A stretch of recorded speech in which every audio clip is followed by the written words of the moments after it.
Today on TimesCast, in Egypt, protesters call for an end to President Hosni Mubarak's rule, putting the U.S., his staunch ally for decades, into a diplomatically awkward position. President Dmitry Medvedev makes a quick trip to Davos to pitch investment in Russia.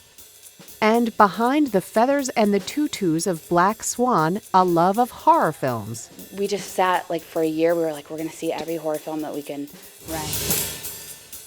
It's a second day of protests across Egypt, despite a government crackdown. This is Mona Al-Nagar reporting for the New York Times from Cairo, Egypt. Despite the strong statement issued by the Egyptian Interior Ministry today threatening to arrest anyone who went out to demonstrate, thousands have taken to the streets in the second day of widespread protests across the country. The protests started with small groups of about 100 people in front of the Lawyers and Journalists Syndicate in downtown Cairo. The police had surrounded the demonstrators and prevented them from taking to the streets, but they were soon joined by hundreds of others who were attacked by plainclothes police, but eventually were able to flee, and this mushroomed into multiple other protests. The police used tear gas, concussion grenades, and rubber-coated bullets to disperse the crowds of protesters, and they showed no restraint, sometimes firing into neighborhoods and crowded streets. Security officials have reported that up to 800 people have been arrested over the last 2 days and are currently being held in mass detention camps. But human rights organizations have said that this number may well exceed 2,000. The Egyptian state is hoping that the demonstrations will soon die out, but the protesters have shown no signs or any willingness to let that happen. The protests have put U.S. diplomats in an awkward position. President Hosni Mubarak has been a staunch U.S. ally for decades. Mubarak has long posed a kind of a paradox for the administration. On the one hand, he's viewed as being helpful and collaborative on important strategic and regional issues. On the other hand, in the area of human rights, he has always been difficult. The Obama administration, for example, pleaded with Mubarak and his government not to reinstate the emergency law, which has been in effect since 1981 and gives the Egyptian government sweeping powers to detain and question dissidents and others. The Egyptians went ahead and reinstated it anyway.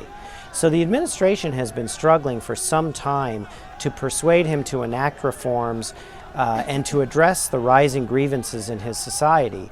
Unlike in Tunisia, there's viewed to be a real risk of Islamic extremism in Egypt.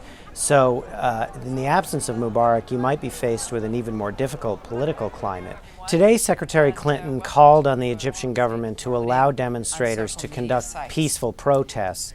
We believe strongly that the Egyptian government has an important opportunity at this moment in time to implement political, economic, and social reforms to respond to the legitimate needs and interests of the Egyptian people. The question is, with the Egyptians showing that they want to shut down these protests, will the administration go the next step by directly or more harshly criticizing Mubarak himself? 2 days after a suicide bomber attacked Moscow's busiest airport, Russian President Dmitry Medvedev appeared at the World Economic Forum in Davos. The pain from the loss of human lives, of course, will stay in our hearts for a long time. I'm Peter Latman with the New York Times. President Medvedev just gave his keynote speech at the World Economic Forum here in Davos. I think the president was appropriately sanguine about his country and where it has to go. I think the terrorism event put him into a situation where he really realizes that humanity and Russia are the one thing. During his speech, Medvedev enumerated 10 initiatives for Russia in the coming years, including attracting business to the country, as well as bringing big sporting events to the region. He also spoke about opening the internet and other goals for his country. One of the striking things is the reiteration, this desire to make Moscow into a regional economic and financial hub and center, and that's clearly moved up on their agenda. Medvedev is leaving Davos after the terrorist attacks have forced him to cut his trip short. And with 5 Academy Award nominations, including Best Picture, Black Swan is being hailed for its uniquely dark aesthetic. Milena Ryzik went to Los Angeles to visit the designers behind the film's ballet costumes. Laura and Kate Malevi, who designed Rodarte, are so incredible, and their work right now is very balletic also. Why were you interested in working on this movie? I mean, you're the toast of the fashion world. We use films all the time, but when we're working, we'll say, oh, it's like The Color Red and the Texas Chainsaw Massacre, the way light reflects when they're in the van. Like, we have these references. You guys did spend a lot of time watching horror films growing up. Yeah, we did. The hardest thing in the world to do is scare somebody. So if you can achieve that, so I think it shows how good you are at manipulating the way people are viewing something. The Swan Lake Ballet is the basis for the way the film looks. You made all of these by hand? Yeah, these are all made by hand. And then Natalie, this is a dress that her character, Nina, wears. It's tiny. Yeah. Natalie was training, her body was changing throughout the time of this shooting. All the time. I had to keep up with that.